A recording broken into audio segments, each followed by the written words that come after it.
Crash and Learn Mission 5, Lagrange Point L4 Parking Orbit. For this mission we start with an S-sized remote guidance unit. Of course we need some RCS fine control, so let's add a monoprop tank and RCS thrusters. Not that we need it at the L4 point, but maybe we want to go somewhere else later or want to correct or adjust our orbit a lot for whatever reason. Let's pack some delta V as well. Since acceleration is not a priority here, but having a lot of delta V is, we choose the ion engine and xenon tanks.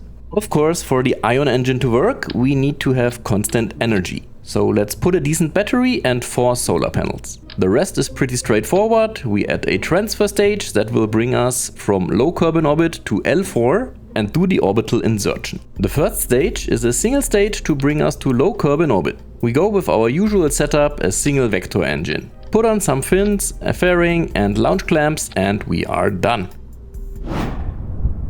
3, 2, 1, ignition! And liftoff! This being mission 5 already, all with similar launch vehicles. We are pretty experienced by now, and the whole launch to low Kerbin orbit goes flawlessly. First try. No crashes this time. Yay! But once we reached orbit, we have the first crash. I wasn't paying attention, I was interacting with the chat at the time, and MechJeb just went crazy, getting the rocket into a heavy spin. I had quite some struggle to fix it, stabilize the rocket and get it to a decent orbit again. Good that we brought some excess delta V with us. Learning number 1, never let MechJeb run unsupervised. It tends to go crazy from time to time. Okay, now that we are in low Kerbin orbit, let's get to the actual mission goal, going to the 4th Lagrange point. And this is where we get the first taste of the changes that Principia brings with n-body physics. Let's switch over to the map view. I might do a dedicated Principia intro video at some point, but in this one let's focus on the parts that are important for the mission. So in Principia, you do your planning as a concept called flight plan. That is basically a collection of maneuver nodes. The slider at the top of the window is quite important.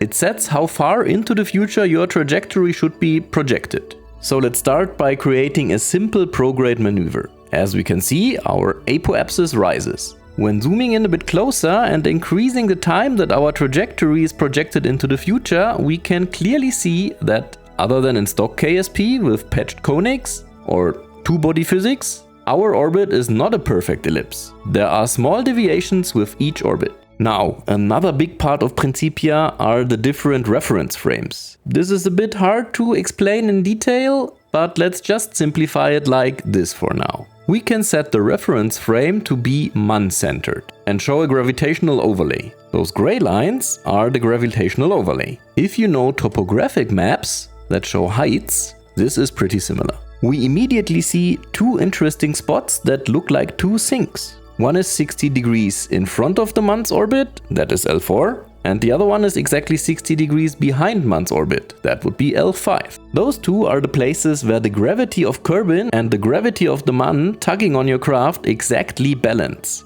Not only that, it is also so that when you stray away from this exact point, the forces will push you back towards it. And that is what makes those two so interesting. You do not need a drop of fuel to orbit those points. And that's where we're heading now, L4.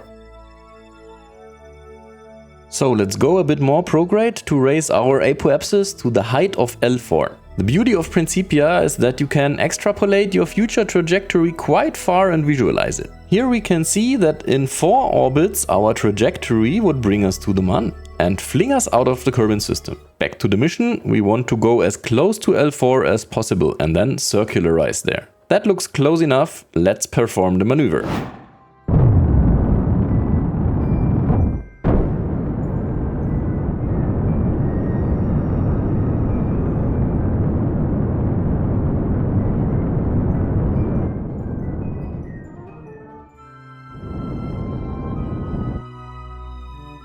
Perfect, we are on our way to L4. Let's get rid of the fairing.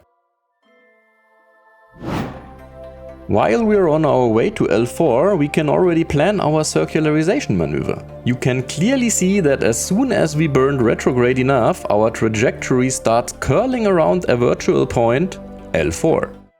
That's good enough. Once we reached our maneuver node, we burn retrograde.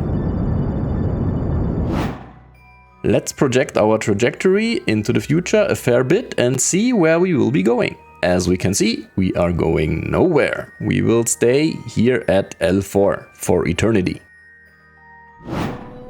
And here we have crash number 2. Well, not exactly a crash, but a mistake. We planned to bring our transfer stage back to Kerbin to deorbit it there. But we forgot to put a probe core on it, so it has zero control. Learning number 2, always put probe cores on intermediate stages that you need to control.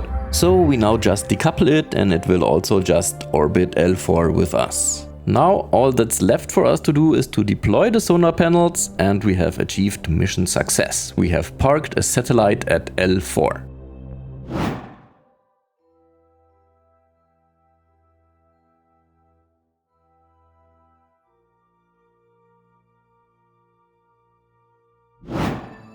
Another thing that Principia can do that is quite cool is to show you your past trajectory. Let's have a look at our mission. We started at the KSC, went to a low Kerbin orbit, performed our transfer burn to L4, and after reaching L4 and circularizing there, you can see that the slightly bent line becomes a nice orbit line. We are just staying there at the fixed point in space. Well, kind of fixed, of course, relative to the Kerbin-Mun system, you know what I mean.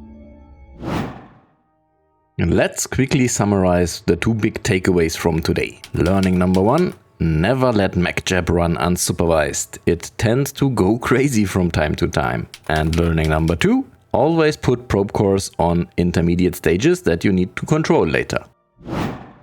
So, Crash and Learn Mission 5, L4 parking, was a full success. That was me, first time trying out Principia. How did I do? Did I do something wrong? Let me know in the comments. And remember, crash harder, learn faster. We meet again in Crash and Learn Mission 6. Sneak peek, it will most likely be a first-person IVA only mission. Bye bye!